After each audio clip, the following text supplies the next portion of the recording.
8-10 سال پیچھے بھی چلے جاؤ گے تو آپ کو پتہ چل جائے گا کہ اس دور میں امریکہ کا پوری دنیا پر جو اثر ہوا کرتا تھا اور اس کی طاقت کا جو خوف ہوا کرتا تھا وہ اتنا زیادہ تھا کہ امریکہ کا کوئی بھی حکم، امریکہ کا کوئی بھی اسٹیٹمنٹ پتھر کی لکیر مانا جاتا تھا۔ اگر امریکہ نے کسی بھی دیش سے کچھ کرنے کو کہہ دیا تو اس دیش کو صرف اور صرف یس ہی کہنا ہے۔ اگر کسی سے کہہ دیا کہ اس جنگ میں چلنا ہے تو وہ دیش جنگ میں جائے گا۔ اگر کسی سے کچھ نہ کرنے کو کہہ دیا تو ظاہر ہے وہ دیش ہر حال میں وہ کام نہیں کرے گا۔ اور جہاں تک معاملہ مخالفت مطلب کہ امریکہ سے دشمنی کا تھا تو امریکہ کو اپنے دشمنوں کے خلاف جنگ میں بہت مشکل سے ہی جانا پڑتا تھا، ورنہ اس کی دھمکی ہی کافی ہوا کرتی تھی۔ جس کو بھی دھمکی دے دیا کرتا تھا وہ دیش تو ڈرتا ہی تھا، مگر دنیا کے باقی دیش بھی اب اس دھمکی دیے ہوئے دیش سے دوستی رکھنے میں یا کاروبار وغیرہ کرنے میں 100 بار سوچا کرتے تھے۔ ان کو ڈر تھا کہ کہیں امریکہ اس وجہ سے ان پر بھی ایکشن نہ لینے لگے۔ حالانکہ دوستو اس بات میں کوئی شک بھی نہیں ہے کہ سیکنڈ ورلڈ وار کے بعد سے لے کر اب تک امریکہ نے لگاتار ہماری پوری دنیا پر اکیلے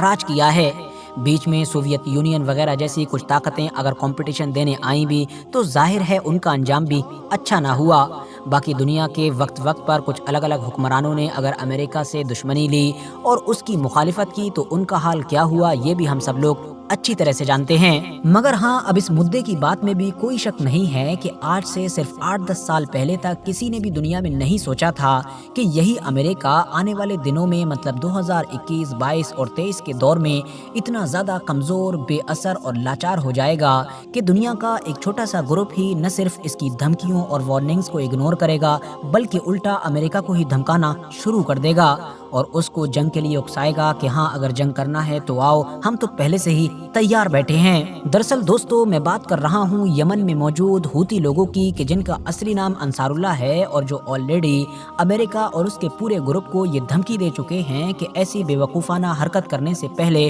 100 بار سوچو، کیونکہ اگر تم لوگ آؤ گے تو ہم لوگ ریڈ سی کو ہی تمہارا قبرستان بنا دیں گے۔ یمن کے ہوتیوں نے اسرائیل اور فلسطین کی اس جنگ میں فلسطین کا ساتھ دینے کے لیے ابھی تک کیا کیا کیا ہے اور اس کا کیا کیا اثر ہوا ہے یہ چیز تو آپ سبھی لوگ اچھی طرح سے جانتے ہیں، اسی لیے پیچھے کی باتوں پر نہ جاتے ہوئے میں ڈائریکٹ مدعے کی بات کرتا ہوں۔ ہم سبھی جانتے ہیں کہ جب ان لوگوں نے ریڈ سی کو پوری طرح سے بلاک کیا اور اسرائیل کا حد سے زیادہ نقصان ہونا شروع ہوا تو امریکہ کی طرف سے فوراً اعلان کیا گیا کہ ہم 10 دیشوں کا ایک کولیشن مطلب کہ ایک گروپ بنائیں گے۔ یہ دراصل 10 طاقتور دیشوں کی ایک جل سینا ہوگی کہ جو نہ صرف ہوتیوں کا مقابلہ کرے گی اور ان پر حملہ کرے گی بلکہ اس پورے راستے کو بھی محفوظ بنائے گی۔ امریکہ کی طرف سے کیے گئے اس بڑے اعلان کو آج ایک لمبا وقت گزر چکا ہے، تب سے لے کر اب تک لگاتار دنیا بھر کے میڈیا میں خوب ہلہ تو مچ رہا ہے، مگر فیلڈ پر امریکہ کی طرف سے کوئی بھی کام عمل میں نہیں لایا گیا ہے۔ اب ایسا کیوں ہو رہا ہے اور آخر امریکہ کا یہ پورا معاملہ ٹھنڈے بستے میں کیوں پڑا ہوا ہے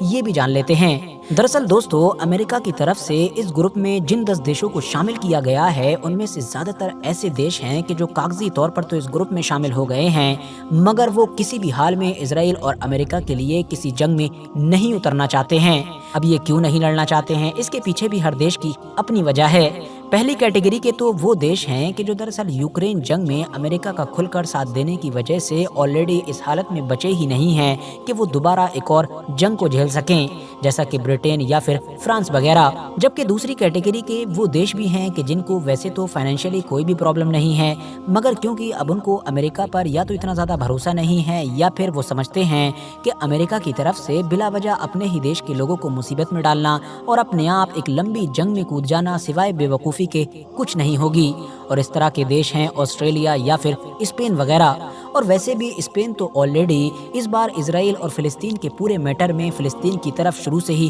زیادہ جھکا ہوا نظر آیا ہے۔ یہی وجہ ہے کہ پہلے تو ان دونوں دیشوں کا نام ان 10 دیشوں کے گروپ میں شامل تھا مگر بعد میں ایک ایک کر کے ان دونوں ہی دیشوں نے اپنا نام واپس لے لیا ہے۔ اس کے علاوہ یہ سارے دیش یہ بات بھی اچھی طرح سے جانتے ہیں کہ ہوتیز کے خلاف کھڑے ہونے کا مطلب یہ نہیں ہوگا کہ یہ کوئی آپریشن ہے جو کچھ دنوں میں یا پھر کچھ ہفتوں میں کمپلیٹ ہو جائے گا، بلکہ ہوتی ایک بڑی طاقت ہے کہ جن کا یمن کے ایک بڑے علاقے پر کنٹرول ہے، ایک ایسے علاقے پر کہ جو لوکیشن کے اینگل سے دنیا کی بہت زیادہ اہم جگہ مانی جاتی ہے۔ ظاہر ہے اہم جگہ ہے تبھی تو یہ لوگ اس وقت پوری دنیا میں چرچاؤں میں آ چکے ہیں۔ اس کے علاوہ ان لوگوں کے پاس ہزاروں لاکھوں لوگوں کی فوج ہے